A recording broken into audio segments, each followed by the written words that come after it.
wa ala alihi wa sahbihi wa mawalah wa la hawla wa la quwwata illa billah. Puja dan puja hanya milik Allah Jalla fi'ula. Di pagi hari ini kita bisa melaksanakan kewajiban Allah, salat subuh berjamaah. Dan pembahasan di pagi hari ini kita akan membahas tentang malaikatur rahmah, malaikat yang membawa rahmat Allah subhanahu wa ta'ala, di mana ada beberapa rumah yang tidak akan dimasuki oleh malaikat mulia ini. Ma'asyiral muslimin yang dimuliakan Allah subhanahu wa ta'ala, kita tahu bahwa Allah subhanahu wa ta'ala menciptakan banyak para malaikat. Tentu salah satunya adalah karena mereka adalah tentara-tentara Allah subhanahu wa ta'ala. Dan Allah ciptakan malaikat itu tidak memiliki hawa nafsu. Artinya mereka tugasnya hanya melaksanakan seluruh perintah Allah dan tidak pernah bermaksiat kepada Allah. Wa yaf'aluna ma yu'mar. Mereka hanya melaksanakan apa yang diperintahkan Allah subhanahu wa ta'ala. Lah malaikat-malaikat itu ditugaskan banyak sekali. Ada yang ditugaskan menurunkan wahyu seperti malaikat Jibril. Ada yang ditugaskan untuk menurunkan hujan seperti Mikail. Ada yang disuruh untuk meniup sangkakala seperti Israfil. Dan ada juga yang ditugaskan untuk mencabut nyawa seperti Malakul Maut. Dan banyak malaikat yang Allah berikan tugas. Salah satunya adalah malaikat rahmat. Kenapa kita berhajat kepada turunnya malaikat rahmat? Dan apa tugasnya malaikat rahmat ini? Ma'asyiral muslimin yang dimuliakan Allah subhanahu wa ta'ala, di dalam Al-Quranul Karim Allah subhanahu wa ta'ala berfirman, alladzina qalu rabbuna Allah thumma istaqamu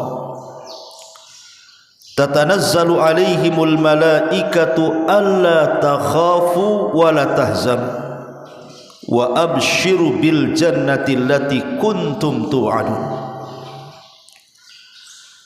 Orang-orang yang mengatakan Rabb kami Allah, kemudian istiqamah dengan kata-katanya, maka hamba ini saat wafatnya akan turun malaikat, di mana malaikat-malaikat ini akan membisikkan di telinganya, jangan takut dan jangan sedih, karena Allah sudah sediakan sorga untukmu. Inilah salah satu tugas malaikat rahmat, datang kepada orang-orang pilihan Allah, orang-orang yang dicintai Allah subhanahu wa ta'ala, dari kalangan orang-orang yang istiqamah. Mereka datang saat menjelang wafatnya, kemudian membisikkan jangan takut, jangan sedih, dan Allah sudah janjikan sorga untukmu. Dalam hadis yang panjang sekali, hadis Bara bin Azib radhiyallahu anhu, saat Nabi SAW datang membawa jenazah dan para sahabatnya ke kuburan. Ketika itu sebagian para sahabat sedang menggali lubang kubur. Masalahnya lahat belum pun digali. Ya, Rasulullah harus menunggu.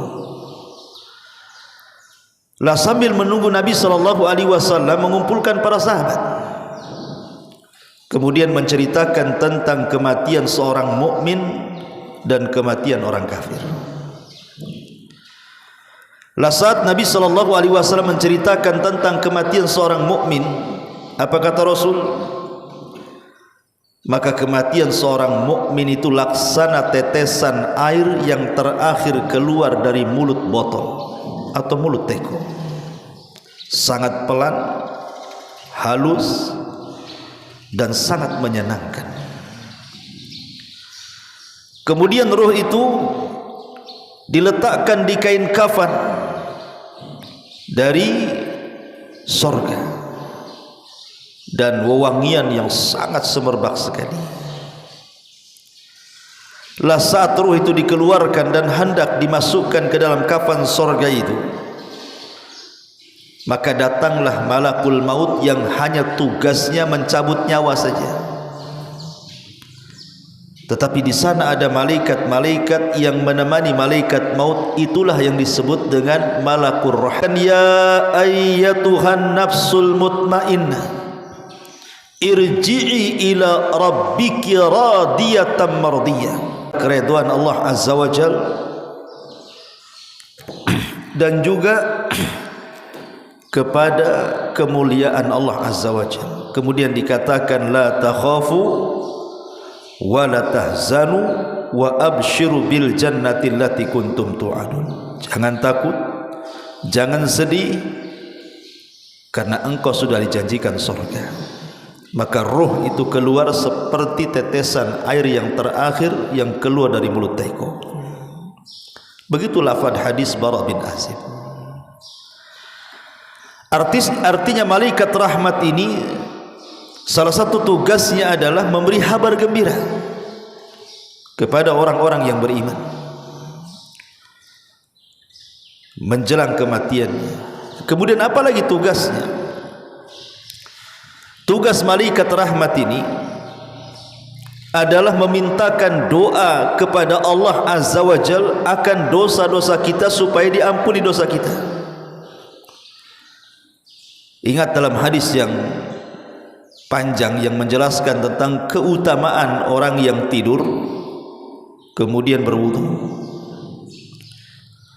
Maka saat dia tidur, orang-orang yang berwudu sebelum tidur itu, yang tentunya juga membaca doa sebelum tidur, maka di samping kiri kanannya ada malaikat. Lah malaikat yang di samping kiri kanan orang yang tidur itulah malaikat rahmat. Jadi setiap kemudian badannya berbalik ke kanan, malaikat rahmat sebelah kanan mengatakan Allahumma ghfir lahu, Allahumma arhamhu. Ya Allah, rahmati orang ini, ampuni dosa-dosanya. Setiap kemudian berbalik ke arah kiri, malaikat rahmat sebelah kiri ngomong begitu juga. Allahumma ghfir lahu, Allahumma arhamhu. Ya Allah, ampuni dosa orang ini, ya Allah, rahmati orang ini. Dan terus akan mengucapkan seperti itu sampai dia terbangun di pagi hari. Luar biasa ya. Termasuk juga malaikat rahmat ini menurunkan kebaikan, ketenangan, keberkahan pada setiap rumah yang turun malaikat rahmat di dalamnya. Masalahnya ada rumah-rumah yang malaikat rahmat tidak masuk di situ. Dan ini sangat bahaya kalau seandainya rumah kita ini tidak ada rahmat, tidak ada kasih sayang Allah Azza wa Jalla di dalamnya. Rumah seperti apa yang tidak akan dimasuki rahim? Rumah yang para penghuninya mereka adalah orang-orang yang sedang memutus silaturahim, maka malaikat tidak akan masuk. Makanya dalam hadis Abdullah ibn Abi Aufa radhiyallahu anhu, Nabi mengatakan innal malaikata la tanzilu ala qaumin fihim qati'ur rahim. Sesungguhnya para malaikat tidak akan turun kepada kaum yang pada kaum tersebut ada orang-orang yang memutus silaturahim. Malaikat tidak akan turun ke rumah itu. Ini yang pertama. Kemudian yang kedua, malaikat rahmat juga tidak akan turun kepada rumah yang di dalamnya ada anak-anak yang durhaka kepada orang tua. Kalau dalam rumah itu ada anak-anak yang durhaka dengan orang tuanya, maka malaikat tidak akan turun di situ. Karena itulah hukukul walidain itu adalah seburuk-buruknya memutus silaturahim. Kemudian yang ketiga, baitun fihi kalbun, rumah yang ada anjing di dalamnya. Kata Nabi SAW dalam sebuah hadis dari Abi Talha radhiyallahu an, hadis ini dikeluarkan Imam Bukhari. Kata Nabi SAW, la tadkhulul malaikatu baitan fihi kalbun, malaikat-malaikat rahmat tidak akan masuk pada rumah yang ada anjingnya di situ. Makanya hati-hati memelihara peliharaan walaupun itu hanya sekedar hobi. Kalau sampai kemudian menjadikan malaikat-malaikat rahmat tidak datang dan tidak masuk, ini kan rugi hanya gara-gara hobi saja melihara binatang. Karena kadang-kadang ada anjing itu yang lucu-lucu, lebih lucu pun daripada kucing kadang-kadang. Anjing itu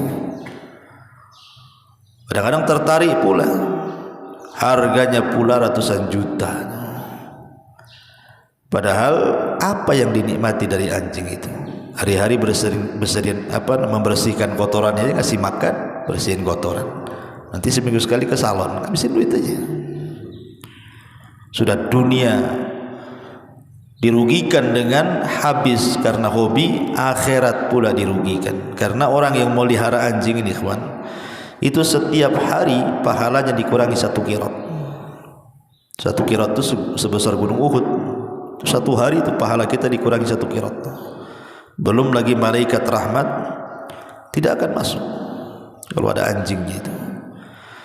Walaupun para ulama tentu memberikan pengecualian, artinya tidak semua anjing, tidak. Anjing-anjing yang memang dihajatkan untuk dipelihara seperti anjing-anjing buruan ataupun untuk menjaga keamanan karena memang di situ mungkin banyak pencurian, kerampokan dan begitu seterusnya, maka sebagian para ulama membolehkan kalau memang ada hal-hal yang dihajatkan. Itu pun sekali lagi anjing-anjing yang terlatih. Karena kalau umpamanya anjing tidak terlatih, ngapain? Tidur aja, ada pencuri tidur aja, ngapain? Dia tugasnya ngasih tahu pencuri. Pencuri lewat diam aja, itu enggak terlatih namanya. Masyarul muslimin yang dimuliakan Allah Subhanahu wa taala. Jadi saya ulangi, Al-Hafidz Ibnu Hajar rahimahullahu taala, beliau mengecualikan anjing-anjing yang tadi untuk hirasah, untuk menjaga rumah, jaga kebun ataupun berburu. Kemudian yang nomor 4, malaikat tidak akan masuk di rumah yang banyak gambar yang bernyawa di dalamnya. Gambar-gambar yang bernyawa di dalamnya seperti lukisan-lukisan. Di sana ada gambar binatang lengkap dengan kaki, badan, tangannya lengkap, termasuk juga melukis manusia lengkap kepalanya gitu ya. Maka Nabi SAW mengatakan la yadkhulul jannah atau la tadkhulul malaikatu baitan fihi kalbun wala suratun, malaikat tidak akan masuk ke dalam rumah yang ada anjing dan ada gambarnya. Maksud gambar di sini artinya gambar-gambar yang bernyawa. Makanya saya anjurkan jangan majang-majang lukisan yang di situ lukisan-lukisan makhluk yang bernyawa. Kalau yang lain tidak apa-apa, umpamanya sungai, gunung, pohon, ya. Tapi jangan makhluk yang bernyawa saja. Malaikat tidak akan masuk di situ. Kemudian yang nomor 5, malaikat tidak akan masuk ke rumah yang penghuninya itu suka memakan harta anak yatim. Seperti yang saya contohkan, umpamanya Ada bapak meninggal, melahirkan anak yatim yang belum balik, meninggalkan harta. Namanya anak yatim, apalagi masih bayi atau belum balik, kan belum pandai memegang harta. Terkadang harta dari bapaknya itu dipegang oleh siapa? Entah saudara-saudara bapaknya atau paman-pamannya atau bibi-bibinya. Bukannya dijaga bahwa itu harta adalah harta anak yatim, maka mereka pula yang makan secara zalim. Ketika anak ini sudah balik, sudah besar, ludas hartanya. Ini memakan harta anak yatim. Maka orang-orang yang memakan harta anak yatim, malaikat tidak akan turun, kata para ulama di situ. Kemudian yang nomor 6, malaikat tidak akan turun ke rumah yang fihi rawaihu kariha. Ada bau-bau yang tidak sedap, yang kita sendiri tidak suka. Makanya di sini kata Nabi SAW, al malaikatu tata'adza bima yata'adza minhu banu Adam. Malaikat itu akan tersakiti dengan bau, sama halnya Banu Adam juga tersakiti dengan bau. Makanya tugas ibu-ibu khususnya gitu ya, mereka ditugaskan membersihkan rumah. Kalau ada sampah-sampah basah yang kira-kira kalau terlampau lama, sehari 2 hari bau busuk, itu buang ya. Karena malaikat tidak suka ke rumah yang banyak baunya di situ. Jangankan malaikat, kita pun tak suka, apalagi malaikat. Maka bersihkan rumah. Kayak orang Arab biasa kalau rumah dikasih bukhur, kasih asap gitu ya, kayak kemenyan gitu, supaya harum. Alhamdulillah di kita udah ada itu spray itu apa itu kan, atau baygon ada rasa jeruk sekarang nih. Kalau nyemprot nyamuk kan itu kan harum juga gitu ya. Yang penting baunya yang kita ini tidak lari dari bau itu, karena malaikat mengikuti larinya kita. Kalau kita tidak suka, malaikat tidak suka, gitu maksudnya. Maka ini yang ke-6. Yang ke-7, malaikat tidak suka ke rumah yang ada patungnya. Kalau tadi gambar ini patung, di situ ada patung. Karena dalam sebuah hadis Rasul mengatakan, la tadkhulul malaikatu baitan fihi tamatsil. Malaikat tidak akan masuk di rumah-rumah yang ada patung-patungnya itu. Jadi baik gambar ataupun patung-patung yang bernyawa, entah patung binatang atau patung manusia, malaikat tidak akan masuk di situ. Maka jangan ada patung-patung di situ. Kecuali kalau boneka untuk anak-anak dan sifatnya dihinakan, kadang-kadang ditiduri, diinjak, dilempar, itu tidak apa-apa ya. Kalau boneka untuk anak-anak tidak ada masalah ya. Tapi maksudnya patung yang dipajang gitu ya, maka sebaiknya jangan ada patung. Kemudian juga yang nomor 8, malaikat tidak akan masuk ke rumah orang-orang yang mereka junub dan belum mandi besar. Kata Nabi SAW dalam sebuah hadis yang disahihkan oleh Al-Imam Al-Hakim, walaupun Syekh Albani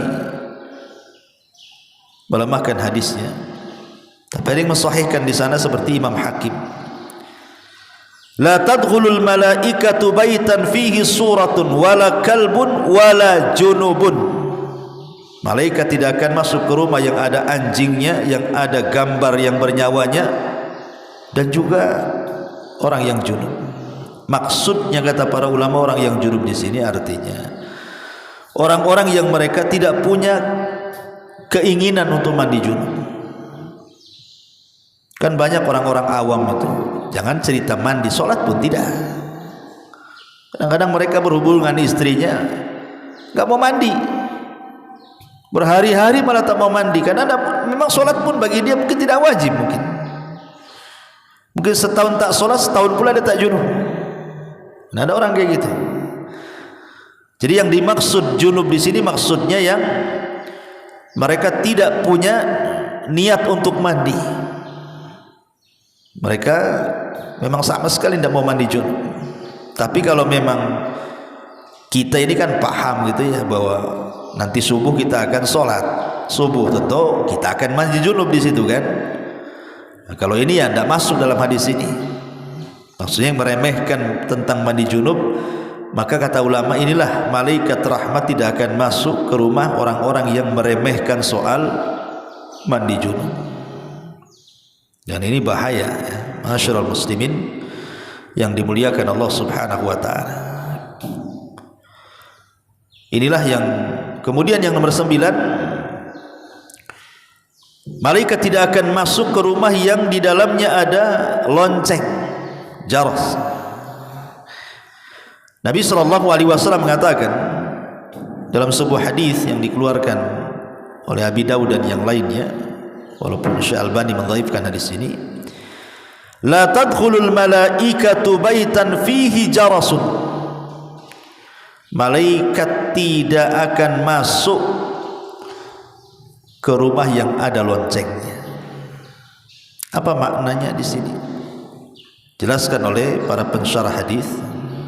Maksudnya di sini, yang dimaksud jaras adalah al-jarasus saghir, baik itu lonceng kecil, wal jarasul kabir ataupun lonceng besar, itu masuk di dalamnya. Ataupun yang diikatkan di hewan, seperti kita tahu sapi itu kan ada apa namanya loncengnya kan, nah, dikasih kalung, dikasih lonceng gitu kan. Sebagian mengatakan termasuk juga yudha'u fi unukil hayawana, yang diletakkan di leher-leher binatang. Jadi sebaiknya jangan ada lonceng digantung, karena kalau seandainya ada lonceng maka malaikat tidak akan datang di situ. Dan bahaya, sekali lagi saya katakan, bahwa kalau sampai rumah kita tidak dimasuki malaikat rahmat, karena tugasnya malaikat rahmat itu banyak tadi, datang memintakan ampun dosa-dosa kita, kemudian datang membawa kasih sayang Allah, menebarkan ketenangan, kesenangan dan berkah di rumah, termasuk juga saat wafatnya menghabar gembirakan akan kematian seorang mukmin, agar jangan takut, jangan sedih, karena Allah Subhanahu wa taala sudah menjanjikan surga untuk dia. Inilah di antara 9 rumah yang tidak akan, ataupun apa namanya, saya tambah nomor 10 seperti dikatakan para ulama ya, termasuk juga rumah yang banyak maksiat di situ. Dan itu dijelaskan Hafidz Ibnu Hajar rahimahullah taala, termasuk juga rumah yang di situ banyak maksiatnya. Mungkin di rumah itu minum khamr atau berzina atau judi, pokoknya maksiat apalah di rumah itu, malaikat tidak akan masuk di situ. Inilah 10 perkara malaikat tidak akan masuk, maksudnya malaikat rahmat tidak akan masuk. Tapi kalau malaikat-malaikat yang lain yang masuklah, kayak malaikat maut yang masuklah. Kalau malaikat mau tak masuk ya ikutin ini semua lah, nggak mati-mati ya. Tapi malaikat maut tuh kalau nggak mati pun nunggu di luar lah, kapan dia keluar. Tapi kan ini maksudnya di sini yang tidak akan masuk itu cuma malaikat rahmat saja. Adapun raqib, atid, malaikat hafadhah ya masuklah. Malaikat maut masuk. Jadi intinya hadis ini hanya menjelaskan tentang malaikat rahmat saja. Dan sebuah kerugian besar kalau seandainya malaikat rahmat itu tidak masuk ke rumah kita. Inilah di antara faedah tentang malaikat rahmat dan rumah-rumah yang tidak akan dimasuki padanya para malaikat rahmat. Subhanallah bihamdika asyhadu an la ilaha illa anta astaghfiruka wa atubu ilaik. Allahu ta'ala alam. Assalamualaikum warahmatullahi wabarakatuh.